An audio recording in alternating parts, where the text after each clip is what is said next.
So, this is a topic that is deeply personal to me and has been at the core of my entire journey, and that is mental health. If you've been following along since the first episode, you know a bit about my story, how I struggled with depression and anxiety for most of my life, basically hit rock bottom, and how that ultimately was the catalyst for me transforming not just my physical health, but my mental and emotional health as well. And I'd say my entire trajectory, everything in my life started with my fitness journey. And that journey was really born out of my need to heal my mental health because I was on multiple medications. I was constantly fighting the feelings of hopelessness and overwhelmed. I really didn't see a way out, and fitness was my entry point. By taking control of my physical health, I slowly began to open the door to improving my mental state. And now, years later, I'm off all my medications in the best place I've ever been mentally, physically, emotionally. And something I think is important to remember when it comes to mental health is it isn't a destination. It's not like you wake up one day and everything is magically fine forever. Life is full of those ups and downs. There are still challenges, there are still bad days. The difference is now I have the tools and awareness to navigate those tough moments. And over the years, I've tried tons of different practices, tools, resources to improve my mental health. Some worked, others didn't. And while everyone's journey is different, there are five main keys that we determined have had the most profound impact in our lives, and especially on me personally. And these are the ones I still use to this day, the ones that I reach for when life gets hard, and the ones that have made the biggest difference in my mental health over the years. Yeah, and I think especially this time of year, the focus that everyone wants to think about is our physical health, right? And how we want to change the way we look. And I think mental health is such a big issue, and that's something that just kind of gets as important as it is. It's crazy how like it just kind of gets pushed aside, or we don't think about that. And you had mentioned, you said you were taking control of your physical and your mental health, and I think that's so important. By taking that control, I feel like that it does a few things. One is you're gonna feel you're gonna have a boost in confidence. You're gonna, we feel like when we have those stressors, you have confidence, you're able to handle that better. It lowers the anxiety, improves the resilience. When we're in control, I feel like or we believe that we can get through the tough times. And when we're out of control, we're like, I just don't know when this is going to end. Like, where am I going to go from here? So it helps us kind of bounce back faster. When things don't go as planned, and we all know that things don't always go as planned, probably more so than not, right? And it gives us a purpose. I feel like when we're making choices that kind of match our values, it gives us our life more meaning, and it just helps us to stay on track and stay more satisfied with the trajectory, like you said, where you're going. And so when we're feel controlled by others or controlled by other circumstances, which I've definitely experienced before, you get really frustrated. I think it can lead to resentment. We start feeling like trapped, or like we're just kind of going through those emotions. And it leads to us either wanting to push back or rebel, even if it's something that's, really healthy for us. Instead of feeling confident in charge, and we just feel powerless and stuck. So I think this is a really good topic to think about and discuss and go over how we can improve our mental health. Yeah, these are some of my favorite things to talk about. And I guess going along those lines, before we get into it, my biggest goal, as we know, has kind of been shifting focus back to filling my cup, my wellness, and focusing on relationships experience. And part of that is I booked a big trip to Egypt for this year, so I'm super excited about that. Yeah, Egypt. Tell us about it. Yeah, so I've always struggled with booking trips in general just because it's hard for me getting off my routine. And so I made this a goal. I'm like, hey, I'm just going to book a trip. I need to pick a location. Egypt was kind of random. I was just searching. Since I do a lot of these trips solo, I like to find group tours. So where I can like meet other people, kind of hit the experiences and connections piece in one. And also just helps with the safety aspect, especially just having to plan everything and being a solo woman, like going to a different country is kind of a little sketchy sometimes. So I was just scrolling through all the options on the tours. I'm like, oh, that looks cool. Like, see some pyramids, see some mummies, hit a hot air balloon ride. So I was like, yeah, why not? We'll try it. Oh, I think that's so funny. And most times people are like, all right, where should we go this summer? I don't know. Maybe I'll go somewhere in Florida, or maybe I'll go to a beach, South Carolina or something. Mackenzie's like, I might go to Egypt. Hey, I committed to 1 to 2 big trips a year, and the other ones will be smaller, like maybe within the US or something, but I need to do something big, something to really see the world and have those experiences. So I think it'll be really cool. I feel like there's just like a lot of cool history in there and a lot to see there. So should be a good time. Yeah, and I think experiences like that are so invaluable. It's like you just can't replace an experience like that. So we look forward to hearing all about it. Yeah, we'll definitely keep you guys in the loop. Another thing that I guess at the time of recording this, we just had Christmas and New Year's is coming up. So one thing that I've been really focusing on too, that kind of ties into the mental health and some of the topics that we're going to talk about today, is just the New Year's reflection. Now, granted, I'm not big on New Year's resolutions. I know you aren't really either, but I do think that this time of year is such a good time to zoom out and reflect and just really take account for what all happened this year, what went well, what didn't go well, like what are our intentions going into the new year, and just like really taking some time to appreciate that. Yeah, and like you said, I'm not a huge New Year's goal type of person either, and I think there's some value there. There's recently I've heard things people will come up with words and a word for the year, and I think that's fun and cool. And I mean, I think it is good to have goals, but just to be like, okay, it's a new year, so now I have to have a goal. It's oftentimes very similar to like the health journey, right? And we make this like some big crazy goal, like, oh, I'm going to read like 200 books this year, or I'm going to lose like 100 pounds, and then we don't really have a plan, and we just we're all motivated at first, and then it kind of dies away, and then a lot of times it just kind of feels like just one more thing that you failed at. And so I think it's a lot healthier to kind of look back at, have the reflection of the year that you just had, and think about all the great things and all the fun experiences that you had, and things you can look back at and say, well, that went really well. And then all the things that like, yeah, I kind of struggled through that, or, I really need to improve on this. And then kind of go forward. How am I going to improve this? How am I going to make this better? How am I going to just keep going with the thing that went really well?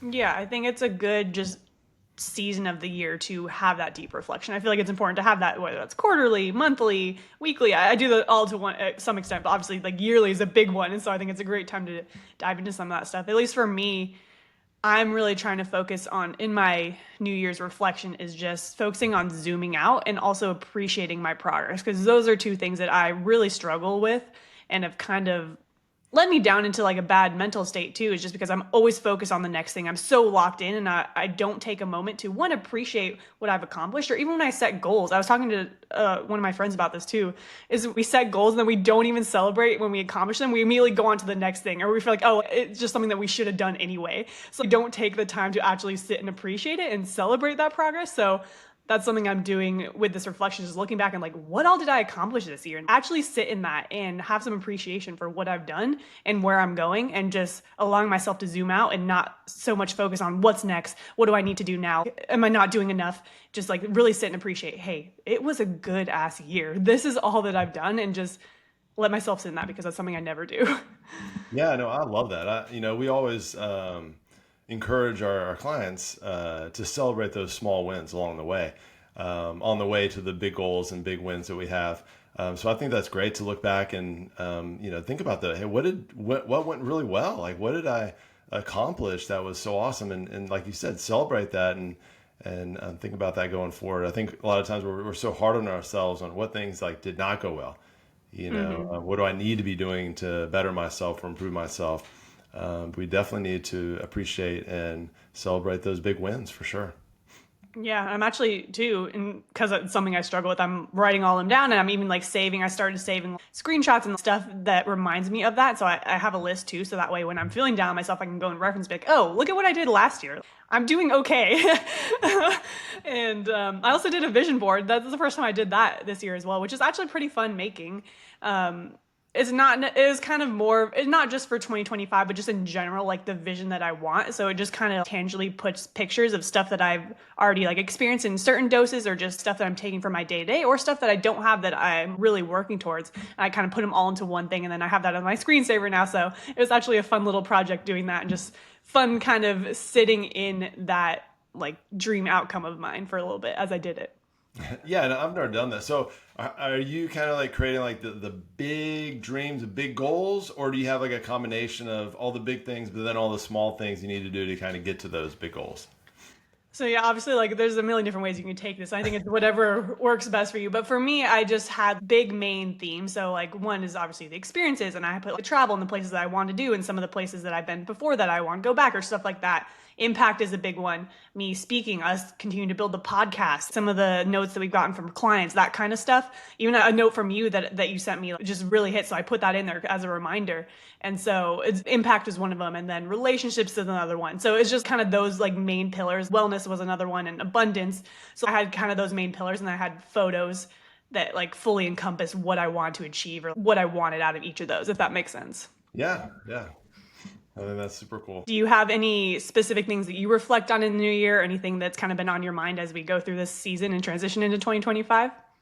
No, I don't create a vision board. I create a lot of things inside my head. I'm very good at visualizing. I think that's one reason why I love like movies and theatrical things. Like I love kind of creating those images in my head. So I'll do that a lot of times. Like whether it's kind of creating the image of like what I want to do this summer, or have vacation wise, or what kind of goals like physically I want to get to, or mentally, or how I handle certain things. Like I think for me now, like my part of my life, I'm really focusing on like how I handle and respond to life in general. Like I've mentioned before, like my ultimate goal is just to be like that perfect stillness, where just I'm in total control of how I respond to things. And every day goes by, I'm like, I did not get to that goal. There's some that comes up that I'm like, I did not handle that well, either the way I responded, verbally, or the way I responded with my actions. So I think that's one of my biggest things, looking back on, those type of things, on how I can improve on that. And then, like you said, looking back and also looking at the big things, and how, just growing business wise here, and then just how I'm growing just as a person in general. Kind of just a reflection. I do a lot of that just like internally, I think. Yeah, whatever works. I think it's good to have kind of those key points and those intentions that you're working towards, and just take an inventory on like what's going well, what isn't, and continue to build and grow from there. Yeah, and then throughout the year, we still reflect on the little things. But I love what you said there, is how it's good to reflect every day and kind of go through what are the little things that I needed to get to do to get to those big goals. But then also at the end of the year, or quarterly, however you want to look at it, go back and say, okay, what went really well? Let's celebrate that. Even if it's just celebrating in my head, like, all right, sweet, I'm on the right path. Yeah. Yeah, I think that part of what we have the issue with New Year's resolutions is like we set these goals and then people just don't think about them ever again the rest of the year. And so there's nothing wrong with that as long as you're setting the New Year's goals and then you're checking in with yourself daily, weekly, monthly, quarterly. You need to have those different checkpoints and reevaluate, because your goals and your progress is going to change over time as well. Yeah, and then for whatever reason, we're just so hard on ourselves. I think we really tend to focus on all the things that did not go well over the year, or the things that we want to change, for this year, because we don't like, certain things about our lives or about ourselves. Yeah, it's so easy to get caught up in that mentality. But yeah, that's also why I'm forcing myself to zoom out and appreciate all the wins. So something I encourage everyone to do, because yeah, we are our biggest critic. And oftentimes the way that we look at our own progress and the way we talk to ourselves would not be how we approach that with anyone else in our life. Yeah, we need to be our biggest fan, right? That being said, let's dive into our 5 top ways to improve mental health. One, by far, is going to be through physical health. Physical health equals mental health. These two things are so intertwined. You can't really separate them from one another, but it's also why this is number 1 on my list by far, because for me, again, this was the entire catalyst to changing my mental state, my physical state, and ultimately my entire life. I wouldn't be where I am today if I hadn't put such an emphasis on my physical health and started getting into the gym. Like I shared in my story, getting into the gym was the spark for everything. It helped with my anxiety. I noticed that immediately, and helped with my mental state, and that kind of got me hooked. And it gave me more of that sense of control, and something that I hadn't felt in years. But for me, it wasn't just the act of working out. It was how it made me feel physically and emotionally. For the first time, I believed in myself, and that belief grew stronger as I built strength and confidence in showing up for myself consistently. Yeah, and I don't think I know for me personally, it's not the first thing I think about when I hear the phrase like mental health, or how do you work on your mental health. I don't think physically, like what should I, going to the gym and working out. But yeah, I mean, I totally agree. It's so powerful, and it changes so many things mentally that, yeah, I agree. Number 1, physical health. You gotta improve that to get to that mental health. We got to make this the new norm when people think about mental health. Yeah, for sure. So some of the basics, we're not going to dive into all the nitty-gritty details, because that's what we do in other episodes as well. And we want to keep this specifically more geared toward each actionable item for mental health. But some of the exercise basics that you should be doing is lifting weights anywhere between 2 to 4 times a week, just daily movement, walking, aiming for, 8, 10,000 steps a day, ideally out in the sunshine if you can, just staying active throughout the day and make sure that you aren't sitting at your desk 24/7. And then nutrition wise, this is a big piece as well. Focusing on whole foods, nutrient dense foods, just foods that are not packaged, minimally processed, and prioritizing protein. It's obviously the most important macronutrient, especially when it comes to building muscle, overall health, longevity. And so we want to make sure that we're prioritizing that. And also just listening to your body, finding what foods work optimally for you and shifting more into those. Yeah, and I don't know, personally, I know that if I'm sitting around a lot and not doing anything, I don't feel great. And sometimes you're not even sure, like, why don't I feel as well as I should? I'm just sitting around doing nothing. I'm just chilling, relaxing. And so I think when you move your body, I think your brain, everything responds well to that. Like we're meant to move, and even like if now a lot of people are getting sick now, this time of the year and everything, and one thing I like to do is if I'm not feeling great, like I want to make sure I'm active. Like I feel like if I don't feel well and I just kind of lay around, then it takes longer to feel better. I don't recuperate as well. And so even if it's just getting outside and walking around the block or getting some sunshine or some fresh air, I think my body's like, thank you. I needed to move. I know I'm not great. Don't overdo it. I want to rest, but it's good to move around. I think your body really needs that. I think it gives your brain, the body, the tools it needs to function at its best. So one of the first things I was thinking about, which I think gets often overlooked, is sunlight. Getting outside and experiencing that natural light. I know it's tough, especially like when I wake up, it's dark outside, and when you go home, it's dark outside. So it's kind of hard if you have a job where you're inside all day. It's kind of difficult to get that, but I think it's so important to get outside and just feel that natural light. It boosts the serotonin production, which definitely helps regulate mood and improves energy levels. I think we all have seen research of places that you hardly get any sunlight, or parts of the year they don't get sunlight, like the anxiety and depression levels go up. And so even just sometimes if I'm not in a great mood, sometimes like, oh man, there's no sunshine outside, or I can't see it, or I can't feel it, and I can definitely feel the difference of that. Yeah, that's some of my favorite part of my day is just going out and laying in the sun on the days where it is sunny and I have a little bit of time to do that. It's so healing. I don't know how else to describe it. You just feel it. Yeah, it's hard to. I mean, there's been some times where I just haven't been in a great mood for no real reason, and I'll go out and I'll just lay out on my deck for a few minutes, kind of soak it in. And you're right, you can't explain it. I just get them like, oh man, I feel like it's like a superpower, like the sun's like giving me more, power to get through the day, and I just feel much better. 100%. And then, of course, exercise. I mean, we've seen all the research on this. Movement releases endorphins, which are kind of like your body's natural, like feel-good chemicals. It also reduces cortisol, which cortisol can be good, but extreme levels and high levels of cortisol kind of makes you feel anxious and overwhelmed. And there's just a lot of studies that show that exercise can even be as effective as medication for treating like mild to moderate depression. And so I think just, obviously getting out and being active and really pushing your body is so important for your mental health. And nutrition wise, our brain, I mean, actually, as my kids say, literally runs on nutrients that you consume. And we always promote whole foods over anything. It's going to provide all the vitamins, the minerals, all the macronutrients, which would be your fats, your proteins, your carbs, everything your body needs to maintain emotional stability, to maintain or manage stress, and just function effectively, and just a few things, like omega-3s in like fish, nuts, seeds, they can actually reduce symptoms of the depression, supports brain function. The carbs you get from whole grains and fruits and vegetables, it actually helps, the brain function that runs on glucose, and so it helps stabilize the blood sugar as well as the serotonin production. The different vitamins like B vitamins, it's very important for energy production, brain health.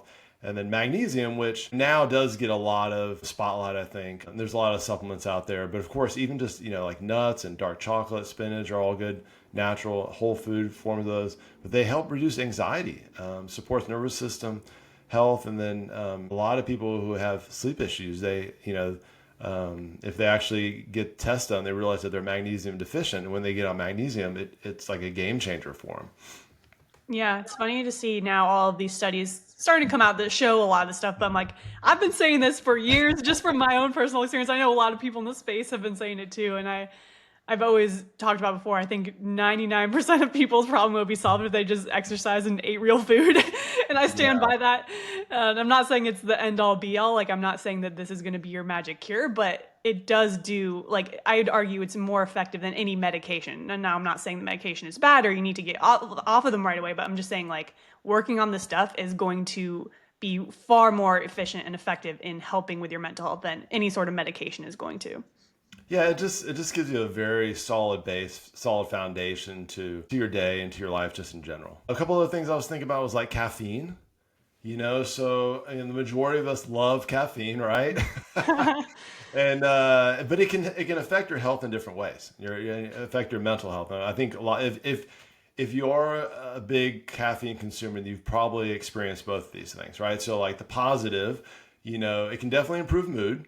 And that's why a lot of us like to take it, especially in the morning. It kind of makes you feel more awake, more energized, helps you to handle stress better in a lot of ways. But if we have too much, which is easy to do, especially with energy drinks and especially how good they taste, and I think we get kind of stuck in the habit of like morning, I have to have my coffee or I have to have an energy drink, and then in the afternoon or midday, like I need that boost, whether we actually do or not. I think we kind of create this habit where like, oh, I need this to kind of get myself through the rest of the day. And I think a lot of that has to do with stress and things start piling up on us. But if we have too much, it can actually cause anxiety, right? And it can cause other negative effects. And we don't really, I don't think we realize it. It just kind of like sneaks up to you and makes you feel more anxious without realizing that it's because of caffeine.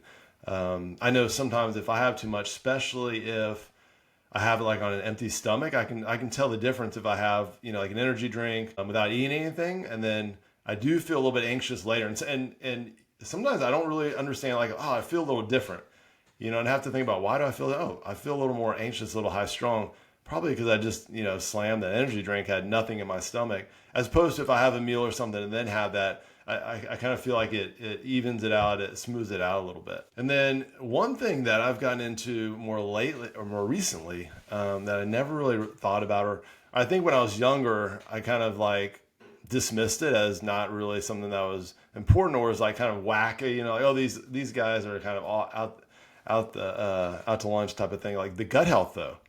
And a lot of times people refer to the gut as the second brain just because of all the nerves and that are involved and how it plays such a big role in our emotions and mental health. So we're not going to go into details on how to do that. We'll have to do that in another episode. But just supporting your gut health can play a really important role in your mental well-being.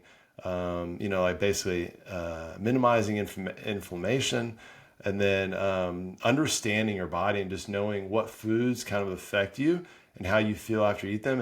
And if a really simple way to think about it is if you're eating something and later you just don't feel great, whether you feel bloated or you have gas or something like that, that's kind of like your body's telling you, hey, I know you enjoyed the taste of this stuff, but it doesn't really, I don't really love that. And so that can definitely help mental health down the road too. Yeah, when I mentioned earlier about listening to your body, I think a lot of people, for one, they don't listen, they don't pay attention. Your body's always communicating to you, so that's very important. But you also need to know what to look out for. And for me, focusing on the nutritional side of things was not to be dramatic, it was life changing. I spent years in the gym, but had neglected my diet for that whole period. And then once I shifted my focus to the whole foods and started paying attention to what worked for me and my body, that's when everything really changed. And that's basically what allowed me to just start feeling like myself again. And that was the sole reason why I was able to get off my medications, because I had discovered that certain foods made me feel amazing while others triggered that anxiety and that brain fog or any of the other issues that I was dealing with. And so for me, I went through an elimination diet to discover this. That is kind of what helped me like really hone in on that and like find what specific foods is not something that everyone needs to go through. I think it can be very useful, especially if you have like specific issues that you're looking to work through. But you need to start paying attention to what you're eating. Again, kind of like you mentioned, watch what you eat, how you feel after, and start to tie connections and have some sort of food log. And really find what works well for you, what doesn't, and what sort of issues stem from certain types of food. So again, elimination diet doesn't necessarily need to be for everyone because it's a little bit more of an intense approach, but start paying attention to finding what works for you. And I actually just went through this yesterday. I was talking with you before we started airing and just how yesterday my anxiety was so bad for seemingly no reason, but I know exactly why it was bad. I made some really delicious Christmas cookies for one of my friends, and I ate quite a few of them because I love them. But I typically don't eat a ton of sugar because that was one of the main contributors that caused my mental health issues when I went through my original elimination diet. And so I've always just stayed away from it. I don't really have a desire for sugar or processed foods in general. Like I don't want it, but occasionally like I'll go and have some stuff. But I had quite a few cookies and over Christmas, and then basically immediately the next day, my anxiety through the roof, like worse than I had experienced in years and years. And I know is purely just from like the sugar in the cookies that I made.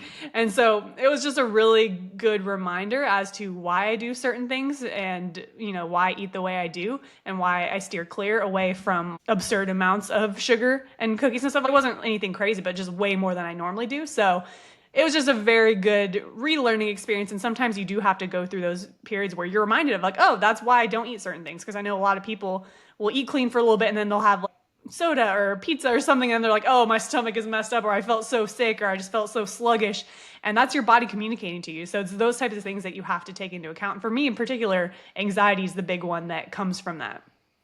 Yeah, and I think and I'm guilty of this a lot, but a lot of times, even if we are aware, like we ignore the sign, like, oh yeah, I know I don't feel great after I eat this, but it's so good, and you do it anyway. And every now and then, a lot of times you tell yourself, I know I'm not going to feel great after it, but I've really been craving this, or I really wanted this, or I'm at this place that has the best ever, whatever. And you have it and you enjoy it, but I'm going to kind of experience these kind of things later. And that's okay. But I think the biggest thing, again, kind of being in control of that and understanding how your body's going to respond to it and not making it a consistent everyday type of thing. Yeah, at least you have that data. Like I think everyone should have the data of what works for them, what doesn't, and then again, you know what the outcome is going to be, so you can weigh. It's like, okay, do I want to feel like shit after for this pleasure of eating it now? And if you do, great. Like you know what to expect, and if not, then it's good as well because you know that you're going to be feeling and performing at your best. Yeah. And then I was just thinking too, going back to just physical health, just in general. I know for myself, when I started working out and just I built on it all throughout my experiences, but just any kind of physical activity, specifically, weightlifting and strength training has definitely improved my mental health. And probably for me, the biggest thing is just enhancing my mood, building up my confidence, and just having, I don't know, just have a really positive outlook. Like I feel like I feel more in control of everything, and I go to the gym and I work out and I get a good workout and I just feel more at peace with everything, which of course allows me to handle everything else in a better way. And so just personally, the correlation to strong mental health I think is so important. Yeah, and in all sorts of different ways too. Like you even said, just in the positive outlook or the confidence in yourself, there's so many different little areas that contribute to the overall pool of mental health. And then another thing, sleep. I think that's one thing that no matter what we're talking about, the power of sleep just totally gets pushed aside, right? And how important it is. Maybe just because I don't know, it's not a sexy thing to talk about. It's not an interesting, exciting thing to think about, but prioritizing a consistent sleep routine can impact your mental health so much. And one, establishing that like pre-sleep routine to where you're relaxed and you go to bed, not with all these things running around in your head, things like minimizing screen time and creating a restful environment. But the main thing is being able to, I think being able to fall asleep quickly and then being able to have really good quality sleep so that you wake up and you feel energized and ready to take on the day. That when you're sleeping, that's when your body's recovering and kind of rebuilding everything. So for mental health purposes, I think sleep, creating that strong sleep routine is so important. Oh yeah, because I know I have those days if I don't sleep well or I don't get enough sleep. The next day I'm crying for like no reason after like every small inconvenience or just stuff like that. I'm just not equipped to handle life if I don't get my sleep. So 100% true. So, second item to help contribute to mental health is going to be meaningful work. And part of that is serving others. I think meaningful work is one of the most underrated yet profound contributors to mental health. Because at my lowest point, I had no purpose, no passion, no reason to show up every day. And I was also stuck in a job I hated. I was spending the rest of my days laying around, binge watching Netflix, avoiding anything remotely productive. I just wasn't working on myself in any capacity. I wasn't working on any goals or striving towards anything bigger than me. I was just stagnant. I felt purposeless. It was just a meaningless existence, really. And it's no surprise that my mental health was in such a bad place because of that. And so part of the turning point for me was discovering something meaningful to pour myself into. So for some people, this could be building a family, working on self improvement, or pursuing a creative passion. For me, it started with the self improvement through the gym and my mental health journey. And then that led to the realization that I could help others through my experiences, which became my life's purpose, which is kind of all of this work, building this brand, serving clients, growing my team. Like this gives me the reason to wake up every day feeling excited, feeling inspired, full of energy, because I'm pouring into something that matters. And part of like that alone has completely transformed my mental health too, just having something to look forward to and like a reason to get up every day. And I think it's wild how that started too, because I was so passionate about this just because it had changed my life and my mental health and everything. And I really just started sharing my story to help others. At that point, it wasn't about making a career or building a business. I didn't know that was possible at all. I was really just want to share my experience and encourage others to take control of their health. And then over time, that passion turned into something much bigger than I could have ever expected, really. And now my mission is to help people become unbreakable physically, mentally, emotionally, spiritually, professionally, in every aspect. And just kind of helping guide others to reclaim their lives and step into that full potential, just like I had to do for myself. Yeah, there's a lot of interesting research around like giving, versus buying, and you you're talking about like giving to other people, whether it's helping them to do this or helping to do that, versus always kind of pouring into ourselves. And so I was looking into it, and just there's just a lot of strong research that around just the people that give or focus on giving, and it doesn't have to be financially. It can be giving their time, giving their energy. There's just a lot of ways to give, but it's been shown to boost happiness. It reduces stress. People tend to have more of like an increased sense of purpose, and it improves social connections with people. So I think it's really important. You mentioned working or finding something that you just have a lot of a strong purpose in. But sometimes, that might not be an option. Ideally, if you're talking to someone who's going into the workforce or on their way in college or something like that, you want to find a job that you wake up every day and you love it and you want to pour everything into it, and it doesn't feel like work, right? That's kind of the ideal. But reality is we don't always have that opportunity.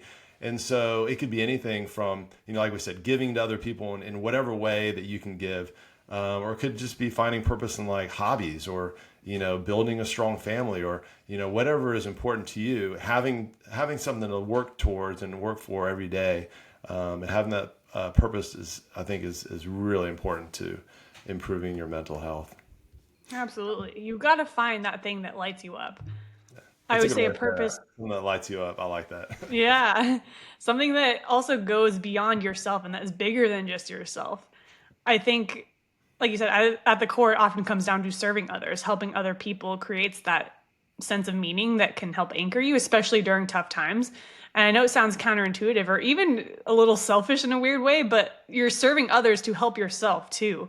And it's undeniably true. The act of giving, impacting, and serving others pulls you kind of out of your own struggles and your own day to day and allows you to shift your focus towards something that is bigger and more meaningful.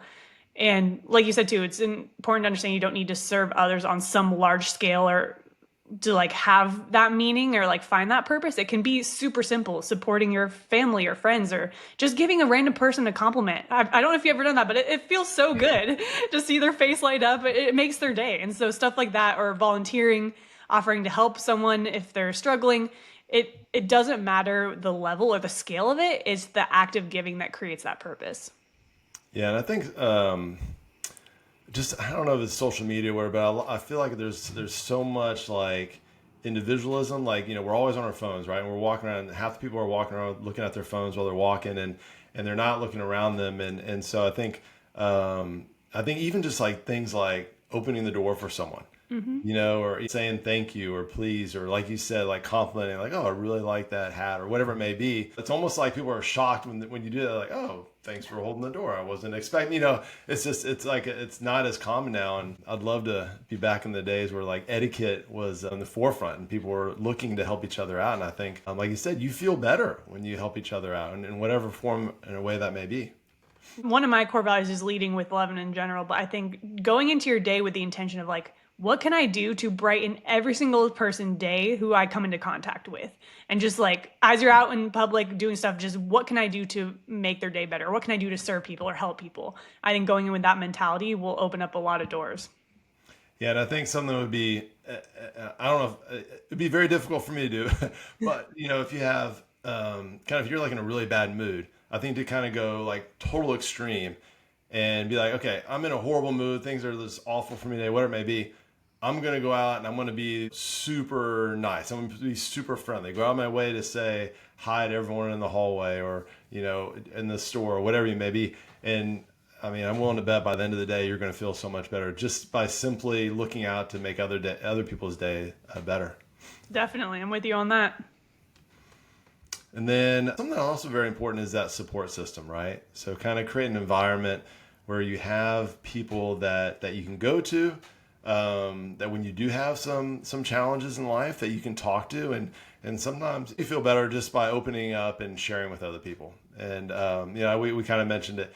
Sometimes as a male, we have a harder time doing that. But and so it's really easy for us to shut things off or kind of handle everything internally. So it's good to have that group of friends or to have that person or to be able to talk to and or sometimes just listening to other people's problems helps you feel more real and you're like, oh, okay, I'm not the only one that's dealing with these kind of things. So I think just being in an environment where you have a strong support system in whatever way that may look like for you is very important. Yeah, that's our third point is environment. I think community and environment play such a key role in mental health. And I can say this from personal experience because this is an area that I really had to work on. It's something I didn't prioritize for most of my life. I didn't have a strong sense of community. And for a long time, I didn't realize how much of a difference it could make. And so now that's why it's one of my biggest goals is focusing on those relationships and community because I've come to realize how important it actually is. Because humans thrive off of connection. It's in our nature. And even if you're introverted or like your alone time, which I know we both do, having the right people around you still makes an incredible impact on your mental health. But whether it's family, friends, coworkers, or community that you've intentionally built, these connections really do lift you up and support you and help you feel seen and understood. And it's also a reminder, like you said, that you're not doing this alone and other people are in it with you.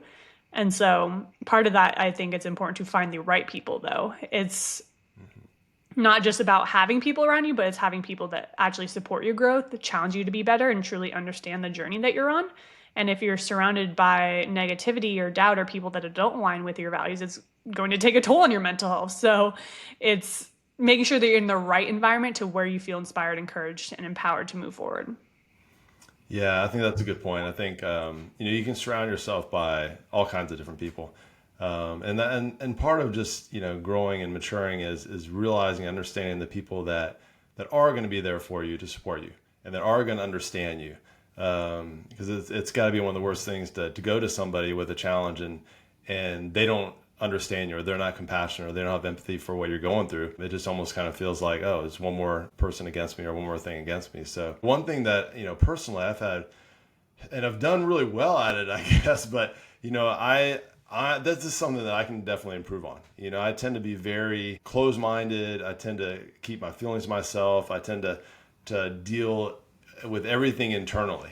And I've been very blessed. I've always been around people that are just amazing people. Whether it's just friends growing up or my family to neighbors. I've always had amazing people around me. So it's not that I haven't and I don't even know why. I can't pinpoint it, but for whatever reason, I've always just been able to deal with things on my own, or I guess that's kind of like my preference.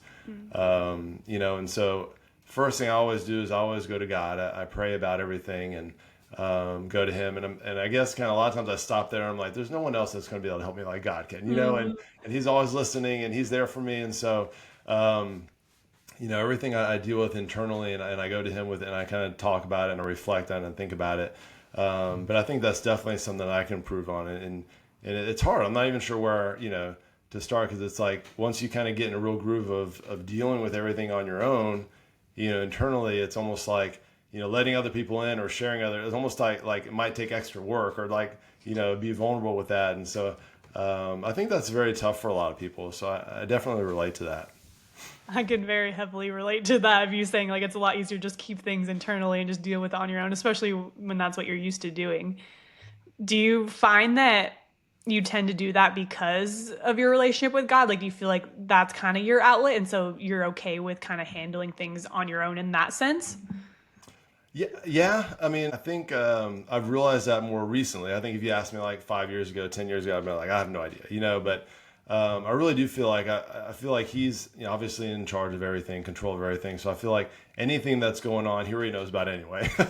Maybe that's part of it too. And so I can go with him. And the other thing too is I always just feel like such a big piece, like after I've talked to him about whether things are going phenomenally well, or I'm struggling through something. I just feel like, okay, I've talked to him about it. He's going to take care of it. He's going to give me that piece, that he's really the only one that can offer that. And so I think that's part of it. And I don't know why. I mean, I don't have anything against like sharing and, talking on this podcast about things, or, having a good friend, or if I'm with them sharing, and I like to do that. And I think I like to listen better. I love when people share things with me, and I like to help out, even if it's just listening to them. But I don't know. Maybe it's just I've had success in dealing with things on my own, and so it's just kind of my preferred way. And it could be part of the introvert. We talked about that battery thing. The where I wake up and I'm fully charged, and so all these things kind of in life just kind of drain me in the end. And maybe I just I'm able to charge myself, type of thing. But I don't know. Do you feel like you're missing those types of relationships or connections with people, or you really just feel like, hey, I'm good with doing things on my own and like with your faith and you're good in that, or do you feel like something is lacking? Yeah, that's interesting, because I think most people would probably say, "Hey, you need to have like this really small group of friends, or you need to have these people that you go to all the time." And maybe I should, but I really do feel really confident and feel good about it. I don't really feel like I'm lacking, and I think part of it too is I have been blessed with like so many different people that I can recharge with if I need to. Like I said, like I have great neighbors that I can talk to at any time. I have tons of just friends, acquaintances, just people that I see every day that I get along with and are great people and that I enjoy being around. And I think probably for me, what works so well is like the short interactions, work really well. I go to the gym and I see the same group of people depending on what time of day I go to the gym, and they're all great groups. I go in the morning. I went to the gym this morning, and there's a great group of people that work out there, and you say hi to them and hang out with them and chit chat with them, and then I don't see them until the next time I go work out in the morning, type of thing. So those little interactions, I think, kind of really charge me enough, and so I can kind of handle all the other stuff on my own. I don't know. No, it makes sense. I just it's interesting seeing like what works for different people. I can definitely relate to a lot of stuff you said, so I was just kind of curious how that plays a role in your life. Yeah, yeah, but I don't know. So far, I feel like I deal with things pretty well internally. But like I said, I don't think if I had that faith and the belief in God and knew that He was with me, I think it would be totally opposite. Hmm. I think I would really be um, really I would really be lacking that social interaction. I'd really crave it, probably, and probably take me in kind of opposite directions. But I think it really goes down to have such a strong faith and that base and foundation with God, that I just feel I can go with Him and go to Him with everything, and he gives me that peace that I need to get through everything. Yeah, I think that's a great point, especially if people are struggling and don't feel like they have that community. Lean into like faith, whatever that is for you, or at least for me, if it doesn't come naturally, like it's something you have to actively work on too, and building those relationships. And I think it starts with being intentional about the spaces that you spend time in and the people you surround yourself with. So seeking out like-minded communities, whether that's in the gym, I think that's a great place to meet people, or just a hobby that you're passionate about, or online communities. There are so many ways to connect with people who share your goals and your values. So lean into that, or even church. something I did as well when I moved here. And it's such a great place to meet people and find that sense of community. Also, just being vulnerable. In order to build meaningful connections, you need to be vulnerable. It's about opening up and sharing your experiences, letting people in, even if it feels uncomfortable, which is especially tough if you're not used to doing that and kind of used to keeping things in, but it is an important piece of it. And also just setting the proper boundaries with protecting your energy. Not everyone is going to align with your goals and your vision and your values, and that's perfectly okay. It's just about finding who actually lifts you up and supports you and who doesn't, and just continue to refine your friend group and the people that are in your circle. But you're right. If you're going, if there's you have certain values and you want to be around certain people that are going to lift you up and be around people that have those same values and have those same interests, they're probably not going to just find you while you're just hanging out. You have to go to those places. And then also not just go to those places. Someone might say, well, I go to the gym every day, but I don't really get those connections. And I get it because I'm more introverted. It's really hard, but sometimes you might just have to go out of your comfort zone and start talking to somebody and introduce yourself. And it doesn't mean you have to become friends right away, but seeing that same gym, I think, is a great place. You see that same person every day, just start saying hi to them, even if you don't say anything else. Hey, how's it going? Type of thing. And before you know it, there's that guy or that girl, whatever, and you get to know them. But yeah, same thing with church. You just go to church and sit in the back. You're not going to meet anyone if that's okay, if that's what you want. And so yeah, whatever it may be, I think it does. It's hard. It's difficult for some people. Some people maybe not, but to kind of get out there and meet those people. But you have to go to those places. And then you have to take that step to meet the people that are actually the places that you want to be at. Such a good point. Yeah. And start small with it. Like I said, I mean, even just implement the compliment thing that we were just talking about. Just compliment someone. That's it. That's all you need to do for that first day, and then slowly build on it. Oh, and at the gym, if you give someone a compliment, I mean, you'll probably be like best friends right Yeah. away. And then even beyond people too, I think your physical environment matters as a piece of this environment aspect. Creating a space that inspires you and motivates you is just as important. At least for me, I'm an absolute psycho about everything needing to be very organized and everything needs to be in its certain spot and very clean at all times. Like if my physical environment is messy, I'm just so anxious I cannot focus. So I think having things organized, setting up a calming space is like a big piece in that, and making sure that you're helping with your mental health and just have the right environment around you to be successful. I've felt that myself, but I know some people don't understand that. They're like, I don't understand why I feel like so anxious. And sometimes it is. If your area that you're in, environment that you're in is very clean and neat, then it changes kind of like your mood and your thought process and how you feel. And I saw this like really quick strategy I wanted to share. I don't even know who said this, but someone was saying, he was like, one thing I always make sure I do is before I finish, whether it's at work, I go home, or whether it's my desk at home and when I go to bed or like that, I make sure that my environment that I have to work at the next day is the way I want it. And that way that he wakes up and he goes to his desk, either at home or at work, and it's all set up. There's no clutter. It's not stressed out. And he starts the day kind of like brand new and refreshed. It's almost kind of like when you make your bed, it's all set. There's nothing magical about making your bed, but you just feel like it's in order when you make your bed and then, come back and it's all nice. So Yeah, so important. I mean, I do that. Like I said, I'm like really crazy about that. Like, like everything I do day to day. Everything needs to go back where it's supposed to be. Everything needs to be clean at all times. If I cook something, I'm immediately cleaning it. Like everything needs to be perfect and pristine, so that way I can function. yeah. All right, fourth one is going to be mindfulness practices. I've tried just about every tool and strategy out there over the years. I think some helped in specific seasons, and then some I've cycled out of just in certain seasons of my life, and then some have stuck with me as daily habits because they bring me a ton of value. And I think what's important is you experiment and figure out which of these works best for you. But we can touch on a few of the main mindfulness tools that have made the biggest impact for us. Journaling for me has easily been the single most profound practice. It's something I've done every day for years. I've filled countless journals, and this habit has completely transformed my mental health and self-awareness. And for me, it serves multiple purposes. One is it's very valuable in building self-awareness. When you're writing things down, it allows you to process your thoughts and emotions in a way that's clear and makes sense, because otherwise everything's just bouncing around your head and it feels very chaotic.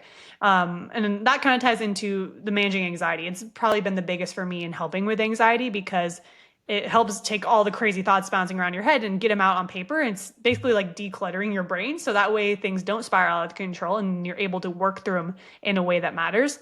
And then for me in particular, I've always struggled with expressing myself just due to my upbringing. And so journaling has been a good way for me to be able to practice that and articulating myself and organizing my thoughts in a way that makes sense. And then being able to work through them because you're not just getting them out. At least for me, I'm not just getting them out, which is one, a huge help, but then I'm able to work through it systematically and come up with a game plan so that way I feel better and I'm actually taking action and moving in the right direction. And when it comes to journaling, there's no right or wrong way to do it. Personally, I love a good brain dump. That's how I do it every day. I just write down anything and everything that's in my head. Some people prefer prompts or like more structured approaches. It's all about what works for you. Again, there's no right or wrong way. Yeah, and I think what you said, it's you just have to try it and see if it may work well for you, may not. But if you don't try it, you never know. I've done some journaling before myself. And I love writing, so you'd think that's something I do every day, but I don't know. I've enjoyed it, and it's worked well for me. But I don't consistently do it. Maybe that's probably a better way to say it.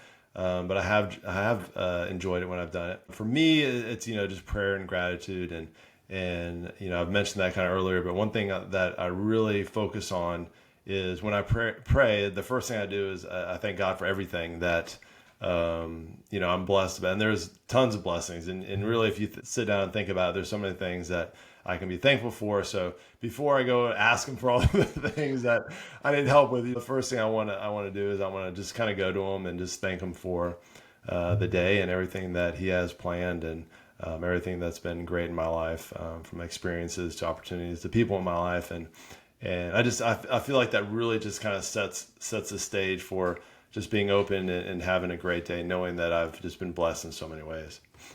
Yeah, I think gratitude is one of the simplest yet most impactful habits that you can adopt because it really just takes a couple minutes a day, but it can completely reframe how you see your life and how you show up in your life. That's a I good do way. that every day as well. And just like it is a part of my journaling. Like I do that first and then my brain dump. But like I just either at the start of the day or the end of the day, I just write down all the things I'm grateful for. Or if that seems overwhelming, just pick like three things. Like again, it can be so simple, and it doesn't have to be big. It can just be a cup of coffee or just something very simple. Or you can get like sometimes I get really into it and I'm just have this long ass list because I'm just like really feeling it, and it's easy to go down that rabbit hole, which is beautiful. But it shifts your focus away from what's going wrong because it's easy to focus on all the bad and the negative, but instead it's shifting toward what's going right. Like what are all the blessings in our life? And even on the hardest days, there's always something that you can be grateful for. So this habit, I think, is something that everyone should be doing because it is so simple and so impactful. And it's pulled me out of my head so many times and kind of helped me find perspective when life just feels way too overwhelming and I'm just spiraling out of control. Yeah, and I mentioned I do that a lot, but I also complain a lot, and so it's like I realize that. And there's a lot of times where I'll complain, or I'll think of something, or I'll say something, especially when I say something out loud, because you can't take it back. I'm like, like why did I like that? Is just that. And so I do. I think if it starts the day off, at least I'm reminding myself, like, hey, like there is a lot to be thankful for, even though you have challenges and things upset you, or you get frustrated about things. And again, that kind of goes back into my goal of just trying to improve my stillness and be able to handle things better. And I think the more gratitude I have and the more appreciative I am of life, then it's easier down the road when I get to that point to be able to respond in a more still and relaxed and peaceful way. Yeah, actually, one of my good friends on Twitter, Tyler Tote, he always talks about this. Like, if you find yourself complaining or you find yourself verbalizing negativity, always follow it up with something that you're grateful for. So, Mhm. oh man, like I'm pissed, I'm stuck in traffic or whatever, but thank goodness I have a car. I'm so grateful I have a car that I can go anywhere I want. Just stuff like that. If you find yourself like sitting in that negativity, always try to find the opposite and find the gratitude in that, even when you're in that negative state. I think it's very powerful. Yeah, I do. I think that's awesome. I think it's very difficult.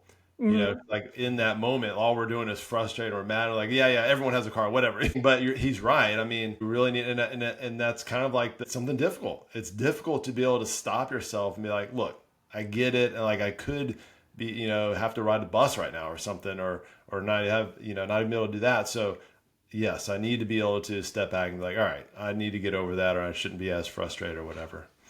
And it's a practice. Like it takes a lot of work to reinforce It these types does. of habits, but Yeah. at least for me, because I've done it so long, like immediately when I'm going through like the darkest period of my life, I'm automatically seeking out the good. Like I just do that automatically now because it's something I've done. Like I said, I've done this for years and years with my journaling and my gratitude and everything. So it becomes automatic the more you do it. So You just need to force yourself, especially in those dark moments, I'd say, to find the good in it, and it will become natural over time. So now, like I said, immediately when I'm in a very dark place, I'm still focusing on the good, and that's what helps get me out of it. Hmm. Meditation is another incredible tool. And again, there's no single best way to do it or no right or wrong way to do it. But I think one common misconception around meditation is that you need to have a completely clear mind. And that's not true. I don't think that exists ever. It's not Yeah. about having no thoughts. It's about noticing when your mind wanders and then gently bringing it back to your focus, whether that's your breath or a mantra or a specific intention that you have through that practice. But there are all sorts of guided meditations, mindfulness practices, and even apps to help you get started. So you don't have to just like sit in silence for hours. Even just 5, 10 minutes a day can make a really big difference. So that's another great tool. And again, it's a practice. Like it's gonna get frustrated. A lot of people are like, "Oh, motivation or meditation is so hard. Like I can't sit still." I'm like, That's the point. Like it's a practice. You got to work on focusing your intention to the right things, and that's just training your mind, just like you're in the gym training your body and your muscles. Yeah, and like what you said, it doesn't have to be a long time either. There's a lot of times where, I'll take it, I'll use breathing to help me in just a situation. It'll be like a second, I might take a deep breath. All right, and I might say something to myself like, "You got this," or you talk to God, maybe God help me out with this, or whatever it may be. Just that sometimes that deep breath just kind of calms you enough to be able to go into that situation. Like, all right, you know, this can be done, Mm-hmm. type of thing. And you're right, it is very challenging, and because especially the longer you do it, the more things pop in your head, and all of a sudden you're like, I'm not doing any kind of meditation. All I'm doing is worrying about all these challenges in life. But so I think almost sometimes that shorter. They're shorter, more consistent throughout the day, kind of just small, deep breaths. I've got this. I can do this, or whatever. I think just kind of reframes that situation really quickly. Yeah, I think also if these are something that you struggle with, the journaling, the meditation, breath work, that just means that it's something that you need to be doing. It means it's something you need to be training. If it's very challenging and uncomfortable, that's good. Like lean into that. That's a good sign that you're on the right track too. Yeah, and that's probably something that you'll always have to do, right? It's not something like, oh, I've mastered my breath work yesterday. I don't ever have to do that again. Yeah. It's a never ending practice, kind of like the fitness and gym and everything. All of these practices are never ending as well. Yes. And going along the lines of breathing and just kind of taking that moment to chill and reset, I think breath work is closely tied to meditation, but it can be a standalone practice as well. Even just simple breathing exercises can really impact your mental state by calming your nervous system and reducing stress. So there's again all kinds of different ways to do this. Box breathing and kind of deep belly breaths are some of the most common ones that I've used and seen people use. The box breathing is basically you're inhaling for 4 seconds, holding for 4 seconds, and then exhaling for 4 seconds, and then holding again for 4 seconds, and basically just repeating that process. And then with the deep breathing, you're just focusing on filling your belly with air as you inhale, and then emptying it completely as you exhale. So these are just other little tools that you can implement. And again, it's great for if you just have a few moments and you just need to do a couple of those rounds of box breathing or whatnot to kind of get you to a more grounded state. Yeah, and I think with anything that we've talked about, the more consistent you can be with these things, and again, it doesn't have to be very long. Like, even if you're like, okay, I want to get into more meditation or breathing, I'm going to do it 5 minutes, when I first wake up in the morning, or when I go to bed, or the stressful situation at work every day, do that before that. The more consistent I think you are with it, the easier it'll be, and then of course, the more impactful it'll be. Yeah, this isn't just something that you do one off when you're feeling stressed. This needs to be a regular practice, whether that's a certain cadence a week or ideally daily. For me, again, I've done journaling, gratitude every single day for years and years. I've gone through very extensive deep dives on meditation courses. I've done that for extended periods of time, but I find the most value from journaling and other things like that. So that's kind of what I lean into every single day. And then also I've gotten into prayer too. I feel like that's a good it's almost like a blend of gratitude and journaling to some extent and meditation to some extent, at least in my experience. It's kind of like a blend of all of them, which I like. So it's just, again, finding what works and then you got to be consistent, like you said. Well, with prayer, I mean, there's guidelines. People will give you, like you can say the Lord's Prayer, things like that. But really, God just wants that communication, and you can come and talk to Him in any type of way about anything. It can just be like, "Hey, God, guess what happened today?" It can be. It doesn't have to be any specific rules. So I think that's one thing I love about it too, is you just go to him and just, he loves your personality the way you are. Just go to him the way you are and just talk to him. I love that. Yeah. Same thing applies to all these things. Like I said a million times, there's no right or wrong way. So don't beat yourself up if it's hard or you feel like you're not doing it right, because that doesn't exist. It's just Hmm. finding the outlet that works best for you. Yeah. All right. And last point is developing our self compassion and self belief. I think these are fundamental to improving your mental health and becoming that best version of yourself. And these are, in a sense, very tied deeply to the mindfulness and the stuff that we just talked about. Because the more mindful you are, the more you can recognize and rewire these old limiting beliefs that no longer serve you. Yeah, and kind of go back to like we're so hard on ourselves. We were talking about that earlier. I feel like we have a lot of times we have a lot of compassion or empathy towards other people, but not necessarily ourselves. And some of the things that we don't practice self love as much as we should. And a lot of things that we tell ourselves we would never tell our friend, or tell someone that we really care about, but we're just so hard and critical of ourselves. And it's really hard to be at a place where you can be as loving and forgiving and be able to take care of other people if you can't do the same for yourself. So true. The story you tell yourself becomes your reality.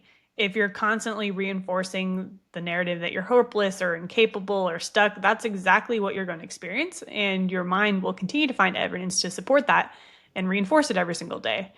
A lot of ties we create to our identity like come from our situations. If you identify as a depressed person or an overweight person, you're creating that identity around those labels, and then your ego clings to that identity. So even if it's not serving you, change feels like a threat. And I see that all the time. Even when I started posting online years ago, when I would talk about mental health, I would get so much pushback. And I never understood that, because I'm like, I'm just trying to help. There's hope. I did it. You can do it. I was literally just trying to help and inspire people. And then people would push back so hard. And I realized now it's because they had identified as like they're the depressed person. So when you're identified as that, again, everything feels like a threat. And so you're not going to want to change.